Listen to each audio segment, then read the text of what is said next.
Before I start, can I just explain, this is my first ever visit to the United States of America.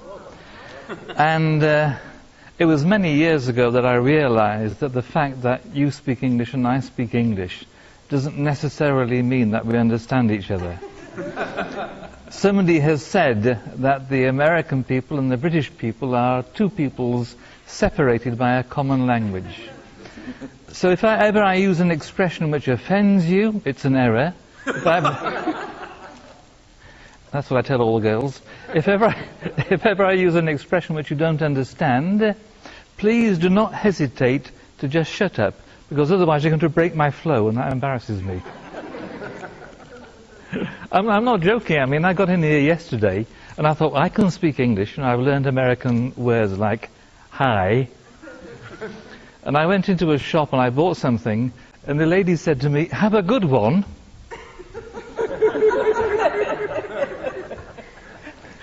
I felt like saying to her, "I haven't got one."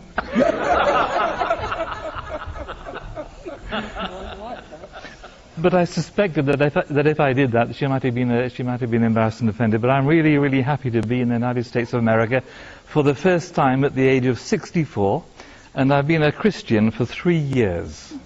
Okay? So please bear that in mind. Anything that I say that is right is because I'm a Christian, and everything that I say that is wrong is because I'm a young Christian. And that's my excuse, and I'm sticking to it. Yeah, what I'm going to say to you is just my personal story. It is a personal experience. I have no proofs. I don't have a PowerPoint presentation. I don't have black and white here and black and white there. I have no proofs. It is my own lived experience. There are certain things which obviously cannot be transmitted. Like the little boy who was in his Sunday school class, and the Sunday school teacher said, "Now I want you all to do a drawing that represents something from the Easter story." And she sees a little boy who's scribbling away over his sheet of paper. And she says to him, what are you drawing? And he says, "I'm drawing God." And his teacher says to him, "Well, nobody knows what God looks like." "They will when I've finished." I don't have any drawings to show you. But before I start, there is a certain character called Richard Dawkins who is central to my story. Can I just have a show of hands? Anybody who doesn't know who Richard Dawkins is? And I'll explain to you. Okay. Richard Dawkins was initially a great biologist, of that there is no doubt. He wrote one of the most important books on the structure of the gene. This was many years ago, 1978, thereabouts, and the book was called The Selfish Gene. That title has been thrown back at him many times since, and he often points out that he had a choice between calling it the selfish gene or the cooperative gene, because both images would have worked equally well. Anyway, his initial role in life was as a scientist and a biologist, and he published book after book, and as he published an increasing number of books, it became evident to all those who were reading them that he had a thing against God. Just a little mention here, a little mention there. And in fact, it was one of his books called The Blind Watchmaker which represented a turning point in my life. Let me just give you a bit of my history.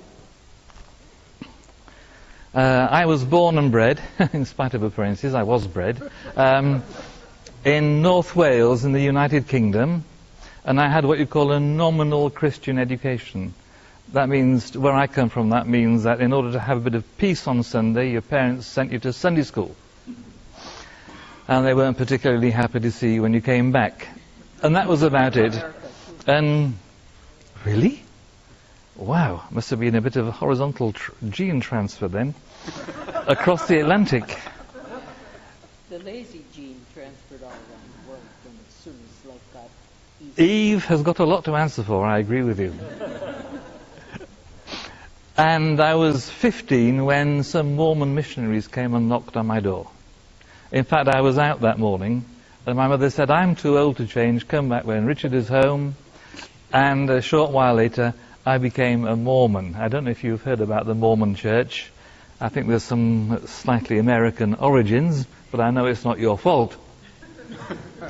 It was very, very interesting, because to know the truth in Mormonism, you have to pray, and God will reveal the truth to you by a burning sensation in your bosom. Now then, the missionaries told me that I wasn't praying hard enough, and one night I think I had rather too much chili con carne.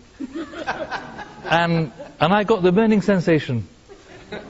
And so I probably became a Mormon for 10 years on account of eating too much chili con carne. Anyway, that lasted a certain time. I was even a Mormon missionary in France, you know. My faith in Mormonism started to diminish whilst I was a missionary, and then shortly afterwards my faith just disappeared altogether. Now then, I think my experience young is very similar to the experience of many people. I thought I was looking for God. It's not true. I was looking for social acceptance. That is how sects and cults thrive, by making people feel accepted. Whenever I went somewhere, if I felt accepted, I felt sure that the truth could be there. Just a word of warning, in case you're still looking, it isn't. And then I started looking into all this, you know, you can see how old I am. I mean, I was young at the time of the hippie phenomenon, you know, peace and love, the New Age woo-woo theories, everything's in the numbers, or, you know, spiritual revelation depends largely not upon who you follow, but what you smoke. And that's what a lot of people believed in those days. I went through a bit of that, but not much. And then one day, my sister, who was a professor of economics at Cambridge University, gave me a book called The Blind Watchmaker by Richard Dawkins. Now then, in order to understand the title, you need to know who the watchmaker is referring to. An 18th century theologian, William Paley, said, if you're walking along the beach and you see rocks just scattered anyhow, you don't say to yourself, somebody has deliberately put those rocks in that position. But if on one of those rocks you see a watch, you don't say those bits of metal have just come together accidentally. Because you can take a watch apart and you can determine that it has been designed. And so for him, the human body, life, was obviously designed, therefore obviously God exists. Now what Richard Dawkins did was, through the processes of evolution, he showed that that's just not true. These things which look as if they're designed are just the result of evolution, random mutation, natural selection. It all just happens. Isn't that obvious? Yes, we all said. And he even invented a word for those things which look as if they're designed. He said they're called designoid. You know, I look at my hand, and that's not been designed. It just sort of happened, you know. And I wish it would stop happening sometimes, actually. I look at my beautiful face. I think, you know, such beauty just couldn't have happened, but apparently it did. That's not nice, you don't believe me, do you? Okay, well, I'll just carry on with my story. Anyway, he explained with very, very good scientific justification that, you know, that life is not designed, it just happened, and as Perry has explained, random mutation plus natural selection equals evolution equals life. What started off as a blob in the primeval soup eventually became snakes and birds and Walmart and Perry and me. That primeval soup has got a lot to answer for, hasn't it? And, sorry? Did you say Walmart? No. No. You're imagining things there.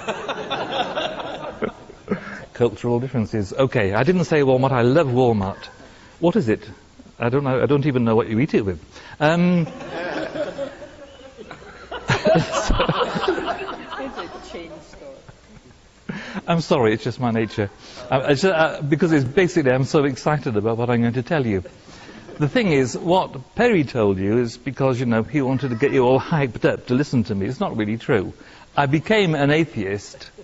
I didn't decide, aha, I got the proof that God doesn't exist, I have the proof. No. I thought, how obvious. All this frustration in looking for God was bound to happen because I was looking for something which didn't exist. So my first atheist word was hallelujah. If you understand what I mean. That's all over. And so I became a very relaxed atheist. I thought, okay, put that all aside. You also need to know that at the time I was living in France. Now, France is a country where religion really is not an issue. Nobody has heard of Richard Dawkins in France because they couldn't care less. The evolution, creation debate doesn't exist. One point, for many years, for many centuries in history, France was known as the favourite daughter of the Catholic Church because it's an extremely Catholic country. Then we had the French Revolution. Then at the beginning of the 20th century, a very important law separating the church and the state. And France has become an extremely secular country where literally religion isn't an issue. I'm going to give you an official statistic, which is from 2007. When there was a survey about people's beliefs in France, 51% of French people claimed to be Catholic.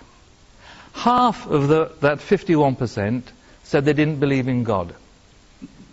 And for French people, it wasn't a contradiction. To be Catholic is a sign of, a condition. It's where you get baptized, you get married, something to get buried with. But don't bother me with God. Nobody talks about religion. Can you imagine that? If you go and say, if you go in a dinner party and you say, I believe in God, people will look at you and sort of, nobody will criticize you. We'll just sort of wait for the moment to pass so we can get on with talking about serious things, like the next elections or going on strike or some good quality wine that you bought. Religion was not an issue. So I can't say I was a raving atheist. I had nothing to rave about. Nobody will listen to me. And I really didn't mind. However, I will admit that I was very, very, very excited in discovering about evolution because it does seem to explain such a lot of things. Or so it seems. And so in 2006, when I discovered that Richard Dawkins had opened a website, the richarddawkins.net, in inverted commas, an oasis of clear thinking, I thought, at last, I'm going to be able to discuss these ideas. Just as a parenthesis, I started having health problems at this time, which meant that I was home a lot of the time, and I had plenty of time on my hands. It's quite funny, because when I said something which somebody did not agree with, they'd write back, get yourself a life. Haven't you got anything better to do with your life? I'd reply, well, no, actually. No, I'm just enjoying myself here. And this was my first ever experience of an internet forum. If you have never participated in an internet forum, you have not known the dark side of life.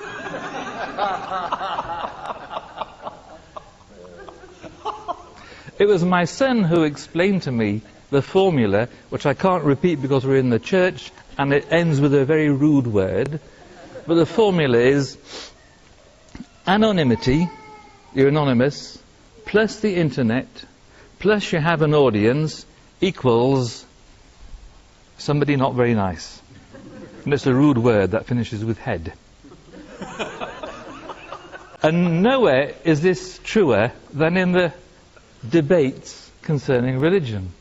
I went onto this site, I signed up, and I thought to discover all these discussions and participate and say clever sounding things. And I just came across page and a page of abuse, vile language, insults. I thought, now hang on a sec, we have got a problem here. Why is this? How can this be the case?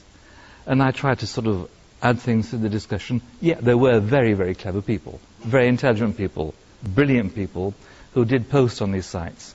I'm sad to say they were in a minority. And if you follow the history of what's happened to Richard Dawkins' site, if you know about the scandal that struck his site last year, and I'm at the origin of it, if you know about how his site imploded before getting changed, you will know that all this filth and hate and bile which was directed against Christians due to an unfortunate set of circumstances has got directed against Richard Dawkins, and strangely... Flesh this out, because most people don't know this ever happened. flesh this out? Yeah. Am I allowed to say words like flesh? I'm sorry, cultural differences. I'm just trying to understand, you know. I didn't know I was allowed to say flesh. Yeah, well... I mean fetish this out. That's You mean... fetish. You need to fetish this out. That's what you mean. Is he for real? No, I'll explain that to you later, because that's perhaps important. Because what happened before that is even more important, let's face it. And so every day I would get up and I would open the site, and I'd go into the discussions to see if anybody replied to me, see if anybody got any new ideas. And there were some very interesting things being said, some extremely interesting things being said. Then one day, somebody put on the site a link to a book called the Dawkins Letters. Not this edition, this is the second edition, when it has me in it, just the first edition. There's a Scottish Presbyterian pastor called David Robertson. He read Richard Dawkins' earth-trembling book, The God Delusion, and on his own church site he wrote a response to the first chapter, which had such a positive response, he decided to write a response to every chapter in The God Delusion, which got published, the Dawkins Letters, and somebody put a link, somebody mentioned this book on the Richard Dawkins site. And that's where it all started happening. The thing is that if you're a real card-carrying Richard Dawkins atheist, you don't read Christian books. You've heard about them, you've got an idea what's in them, but you're not going to spend money on them, are you? You're not going to encourage this folly of religious belief by spending hard cash. And so a member of the site, Pamela Kirby, she took upon herself the responsibility to read the book and to give a kind of summary of the book so we could all insult it without having to read it. And she spent a lot of time and she gave a long summary of the book, and so of course we all started insulting it. The others more than me, okay, because I'm not really an insulting kind of person, you know. When you've got a face like mine, you can't go around insulting people. And one day, somebody posted a response, and the pseudonym was The Wee Flea. Now, the Wee Flea, in fact, was a pseudo of David Robertson himself. He had come into the discussion to defend what was being said about his book. Thought, brave man. And he was criticized and criticized point by point, and he kept coming back and he kept coming back. He said that even sometimes he would get up 2 hours earlier in the morning to give full responses to the criticisms of all that he'd said. And what was astonishing was that he was really persistent, he was really polite, he hardly ever insulted anybody. Obviously he insulted a bit. I mean, he's Scottish, you know, what do you expect? You don't get born Scottish and never insult anybody, do you? Particularly an Englishman. But he insulted people with considerable grace and forgiveness. And of course that just added fuel to the fire. The discussions got more and more heated. The insults got more and more violent. In fact, there was a very, very bad moment when somebody jokingly suggested that he could perhaps be assassinated the next time he went to Ireland. That was a really bad taste joke, and that almost got the discussion shut down. And then somebody said, and of course everybody knows that David Robertson is a liar. Now bear in mind, I read 50, 60 pages of comments from all the members of the Richard Dawkins site and David Robertson's response, and I hadn't seen any trace of a lie. But somebody said, everybody knows David Robertson is a liar. So I made the mistake of posting, could somebody please point out to me where David Robertson has told a lie? And of course I got all these loving, tender responses. Get yourself a life. Get over yourself. You dummy you. Can't you read? Don't have a good one. Sorry? Don't have a good one. I shouldn't have said that. I think I've started a movement. This is definitely going to be a movement. And then one day, somebody posted a piece of information on the site, You probably don't remember. It was in 2007. It was in the news.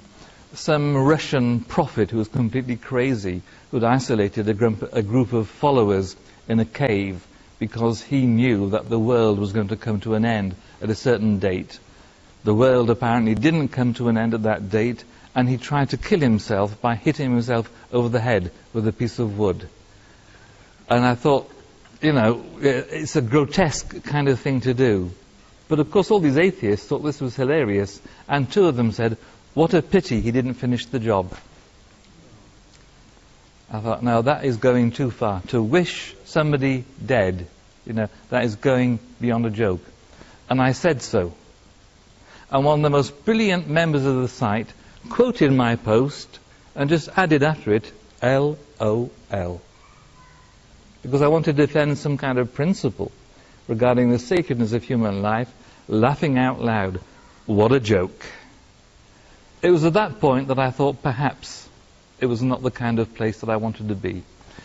I need, in all honesty, to add a piece of information which I have never added in my story before. This will be the first time. Many have guessed it. This is the first time that I say it publicly. When I was a Mormon, obviously I'd read the Bible a lot. I'd learned off by heart lots of verses from the Bible. So somewhere in my unconscious mind I had bits of Bible floating around. That was like, 30 years beforehand. And I kept on reading these posts on this site, and I kept on thinking, you shall know them by their fruits. What are these rotten fruits here that are coming out? Obviously you can't generalize. You can't say all atheists are rotten fruit, because on this site some of them are saying nasty things. But it seemed to me that what was coming out of this site was not an oasis of clear thinking. It was something a little unpleasant, to say the least. And so I decided to leave the site, and I thought about this guy, David Robertson, day after day getting up early just to reply, just to defend himself. Sometimes he would start his post by saying, I've just read all your criticisms, I think I've lost the will to live. But he carried on anyway, he just answered. And I wrote to him and I said, David, I want you to know I've finished with this site. I'm sorry, I find you've been really polite, I admire you for what you've done, but I cannot believe. If anybody here has ever been an atheist, you will understand that. You don't try not to believe, you just can't believe. It just doesn't seem logic. I knew all the explanations for belief in God. God as the ultimate alpha figure, the father figure, the need for security. I knew the evolutionary explanations for God. The fact that the brain can attribute agency to things is an evolutionary strategy. And so the brain attributed agency to all kinds of things. The rain, the thunder, etc. I knew all that. I couldn't believe in God. But I wanted to say, David, you're a nice guy. I appreciate you. Apparently, when he received that, he wasn't sure whether I was sincere or not, because he had received a lot of emails from people pretending to be nice to him, just hoping to get a reply back and go running back to their atheist website. Look what I made David Robertson say. And so he just replied back to me and said, thank you for your message. You say that you don't believe in God because you can't believe in God. Two questions. Why don't you believe in God? What could make you believe in God? Okay. I got this email early on the morning of April the 12th, 2008. It was a Saturday. So what I did was, I opened the site and I printed out every page of every post of this discussion, trying to look for flaws that I could find in David Robertson's explanations, looking at the accusations of the atheists to see if they were true or not. And I went out and sat out on the balcony overlooking the Pyrenees with my coffee, and I went through page after page of this discussion. Nothing showed me that there was anything wrong with this guy, apart from obviously a clear mental deficiency because he believed in God, but he was nice all the same. And so I went back to this email. I thought, well, I've got to reply to these questions. And now I'm not joking, we're at 24 minutes past 10 on Saturday morning, the 12th of April, 2008. Question: why don't you believe in God? That's a dumb question.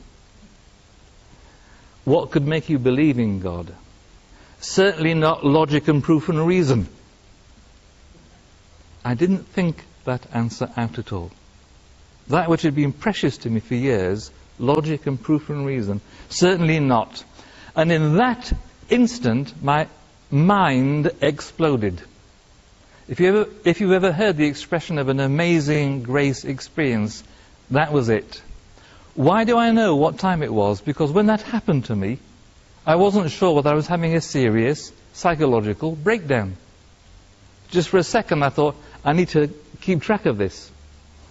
But it wasn't. It was the most incredible experience, which I cannot describe to you, which I cannot share with you. An image which I've used, which has spoken to some people, was that I'd seen the universe fairly clearly in black and white and in 2 dimensions. And all of a sudden, it was in 3 dimensions and it was in full color. It just beamed out at me. And words which I must have memorized years beforehand came into my mind, and I tremble as I repeat them to you now. From the Bible, the Christian Bible, I don't know if you've read it. We can love because He loved us first. Yes, of course. That's what it's all about. It's all about love. And it's not about my ability to love Him. It's because He loved me first, and He gave me freely this love that everything opened up. I promise you, my life changed in that instant, and talking about it today is as thrilling and as exciting as it was 3 years ago. I wrote back to him and I said, you know, this has happened to me, to David Robertson. He didn't believe me.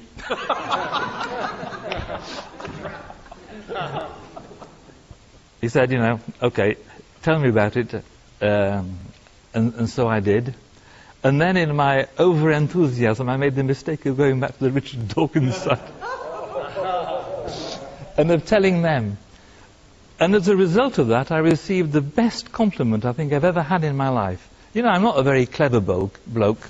You know, I'm reasonably obedient. You know, in spite of being handsome, I'm not actually particularly intelligent. And this very, very brilliant scientist philosopher wrote, Richard, we cannot trust you anymore. How you can go to Christianity after a full knowledge of all the philosophical and scientific explanations proving that it is false. I thought, wow, I had a full knowledge. Yeah.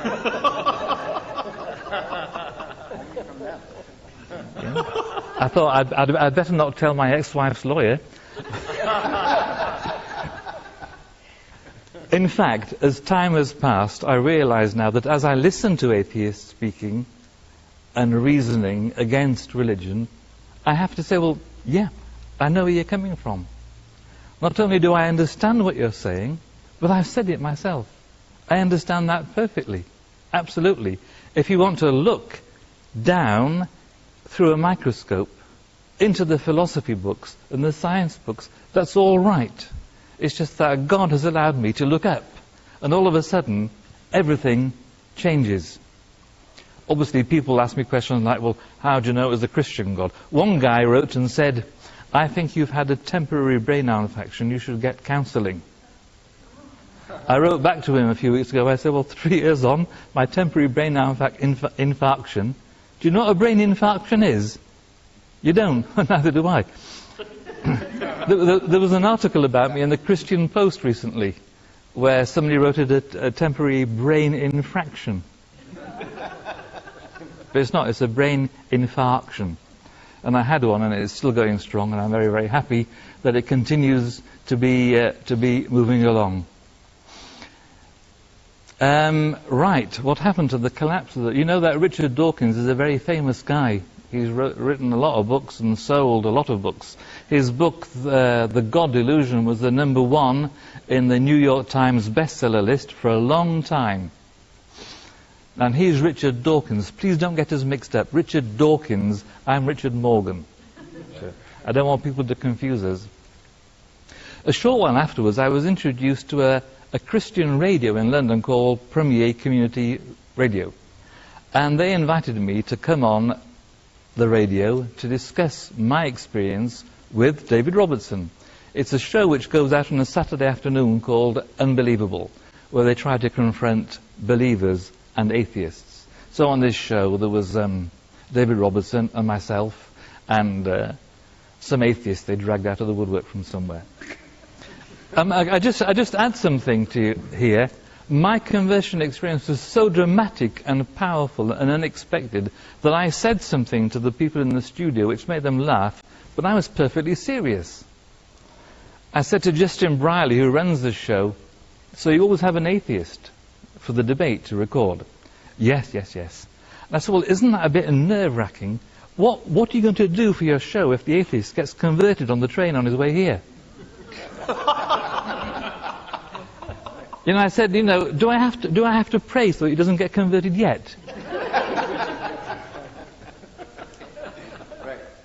But it was a serious concern. How do you know somebody's going to be an atheist? At the time you start recording. They've got these soundproof doors which keeps the Holy Spirit out as well. No conversions allowed. And all I did on the show was to talk about my experience, and of course my unhappy experience of the Richard Dawkins site. It could have all ended there. That could have been the end of it.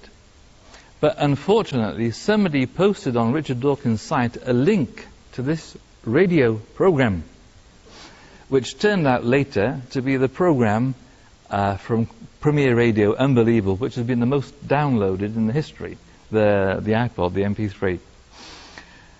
And you can imagine the reaction of the Richard Dawkins fans to my comments on the radio about the Richard Dawkins site.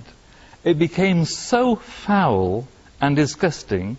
In fact, it even became slanderous. People advised me to take legal action as regards what was being said about me. I didn't, of course. But it became so disgusting that Richard Dawkins, who was in the middle of promoting the launch of his new book, The Greatest Show on Earth, he came online to insult me and to ask the site administrator to close the site down, saying this is the most appalling discussion, not the discussion, this is the most appalling discussion I've ever seen. This is Richard Dawkins, who had always encouraged his fans to insult Christians. He realized that what was curiously happening was, I said, on his site, they say nasty things. They posted the link to my radio program, and they said nasty things. The proof came out in reality. Shortly afterwards, he tried to organize things in such a way that there was some kind of moderation so that wouldn't happen. There were some problems of communication with the site administrator, Josh. They had to close the site down. And you can imagine all these anonymous God-haters. They were deprived of their space, their favorite space for insulting God. And so all the insults that had been directed against Christians, and then against yours truly, got directed against Richard Dawkins. And it was really a disastrous moment for him. And I felt sorry for him because it was a tragically painful experience for him. The site is up again now in a rather a different way. I don't go back there because I think there is a time when you decide that you don't want to get turned into a pillar of salt. And that's very much how I feel like it. I just wanted to say to you that what is just incredible to me and thrilling and exciting, that I did nothing to look for this experience that I had on April the 12th. I was not looking for God. I was fairly certain he didn't exist. I knew all the reasons which explained why religion existed, why different religions exist. And as somebody said, I just got ambushed by the love of God. And today, what keeps me going every day is this knowledge that we can love because he loved us first. Speak to any psychologist, they'll tell you that that makes sense. In this life, you cannot give what you haven't received. And nothing is truer than when you say that about love. You can't truly love, I'm sorry to say this to you, you cannot truly love somebody else unless you've received love. Maybe you're fortunate enough in having parents who loved you adequately, and I'm very, very happy for you. But your parents were probably human beings, and probably imperfect. And that when you have known the unprovable experience of the love of God, my friends, I promise you, that changes everything. I finished. Not me. If you have any questions, being as I'm Welsh in origin, the first 3 questions are completely free. I'm making an effort for you. Thank you very much. Do you have any questions? No, that's okay.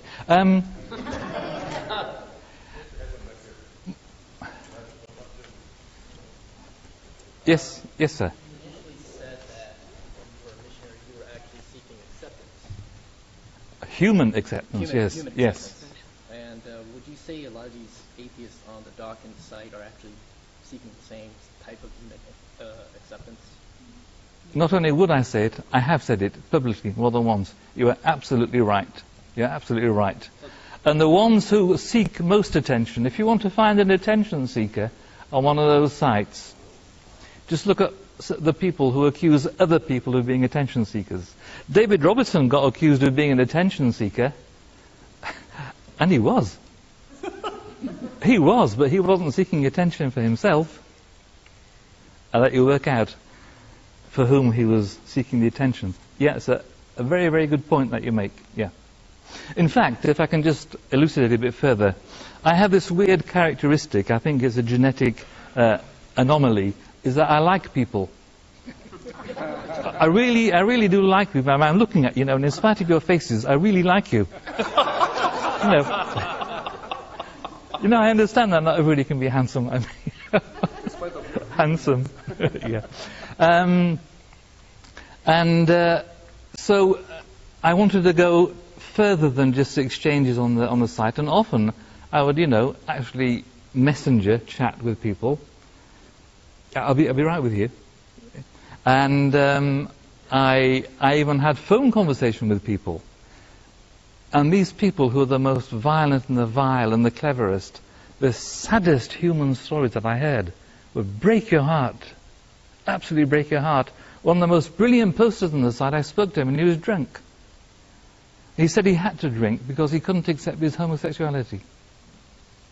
And he was just a broken person, and his social life was seeking to be accepted on the Richard Dawkins site. Absolutely. It was so tragic.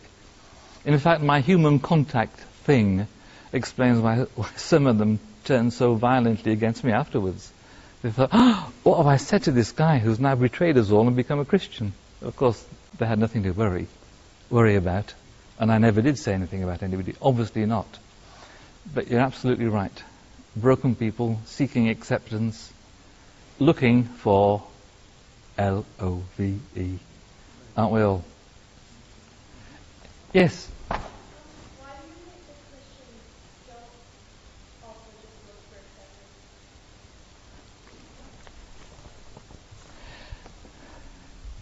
Why do I think that Christians don't? Just look for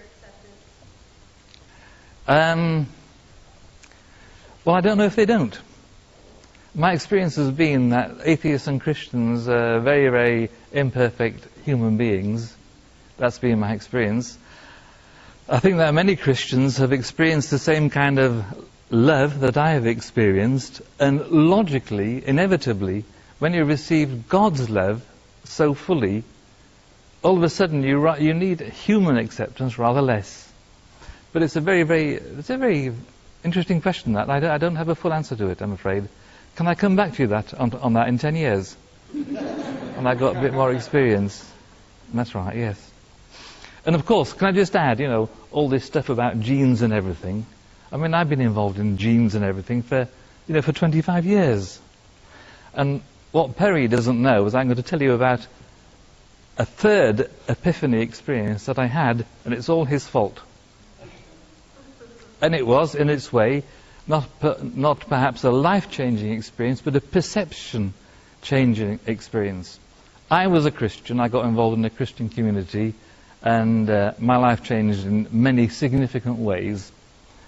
As far as I was concerned, evolution happened. That was perfectly obvious. I had no problems with that, God is God. Science and matter is there. God is supreme, regardless of what we may see or be able to see. In the last analysis, it's all up to God. Until I started reading Perry's blog posts, when he made me realize that I accepted random mutation. Now that's dangerous. Why is that mentally dangerous? Because it is the atheist's contention that random mutation is responsible for the evolution of life that throws out God. You don't need God. Random mutation does it all. And I'd been unwittingly accepting all that. So I started reading what he's been saying, and I suddenly thought, wow. I was practicing my spoken American at that time. I thought, wow. You know, random isn't in there.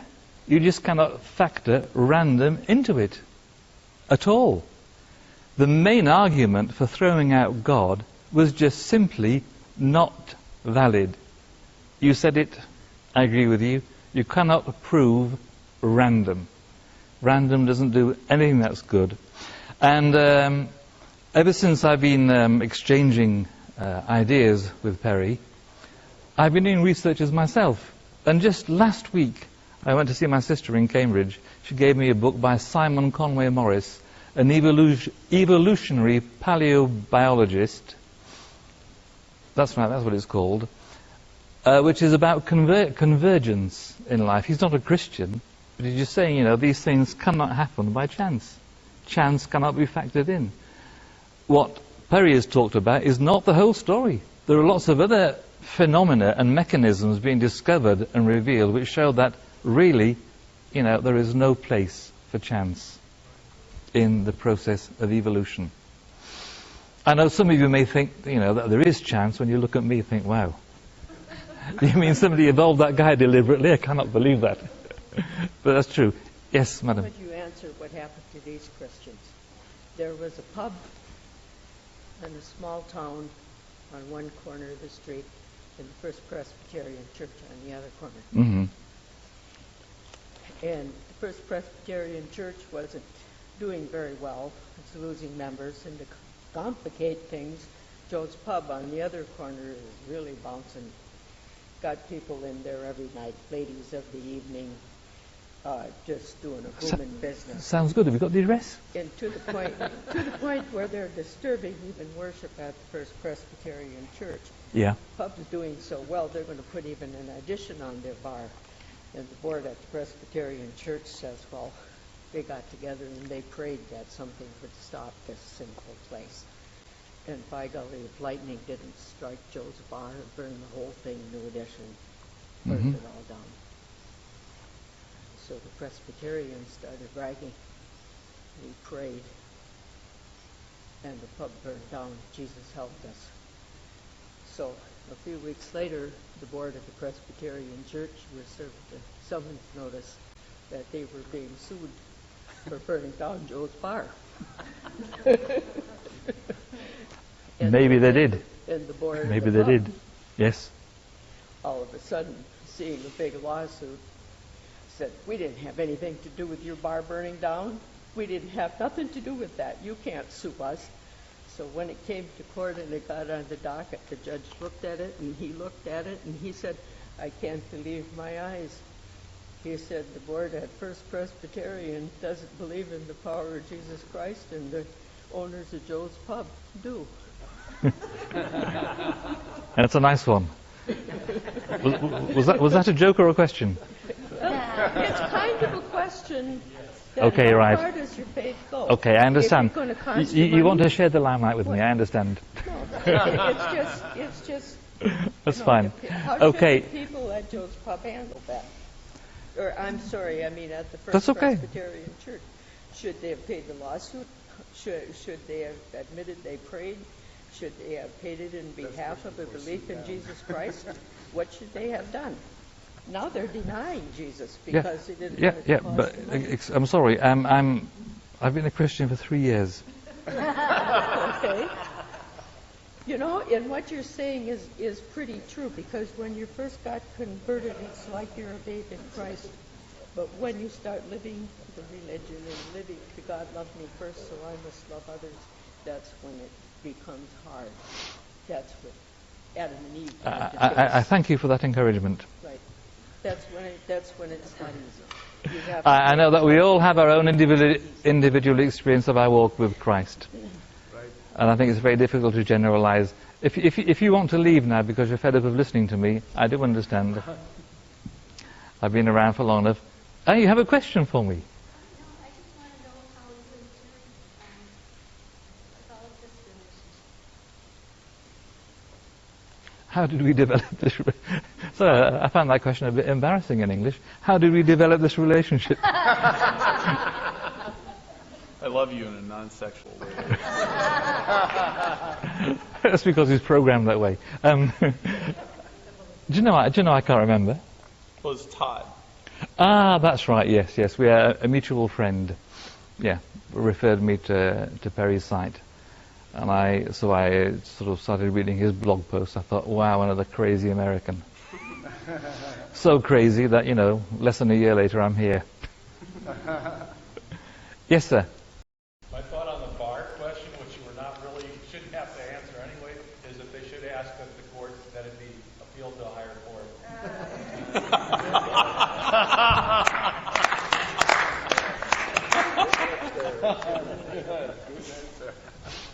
I didn't even hear him. What did he say?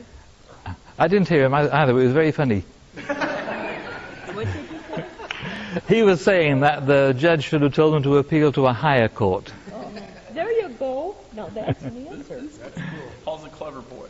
Sue. Yes, madam. This is a less interesting question, maybe a very interesting to me answer. How is it that you came to live in France, and what are you doing there? You're a Welshman. That is the most original approach I've had in 2 years. You can just ask me directly for my phone number if you want.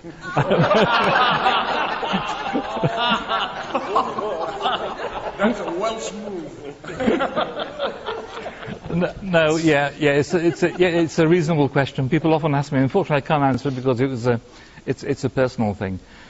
But when I settled in France, I became an English teacher in the French educational system. Before going to France, I'd been a music teacher in England and Wales. In France, I did the necessary exams to become an English teacher. And why the Pyrenees? Did you pick the region? I'll give you the true answer. When I arrived in France in 1984, I went to see some friends. I thought, I want to go somewhere else. I phoned up the airport. What is the next plane I can book a flight for? And she looked, she said Toulouse. I said, okay. That's what I was thinking. And I went to Toulouse, and I've been there ever since. And I didn't have to stand in line for 2 hours to get in. Thank you, Chicago. It's been lovely to be able to speak to you and share with you. I hope you've understood most of what I've been able to say. I want to thank you for being very patient and understanding with me. Yes. Going back to that April 12th date, when this conversion point. Yes. Do you have any sense of how long it lasted, where you were in kind of in that third dimensional sort of? Do you have any sense of time, or was it something that from that point on it's sort of been like that? That's right. Yes, it was my life up until that point, and then my life after that point. Really just been. Yeah. I mean, I had a sense of the presence of God, which has not left me for 1 second in over 3 years. If we believe our friend, it will one day, but I'll wait for that, because it does happen to more experienced Christians than myself, as we know.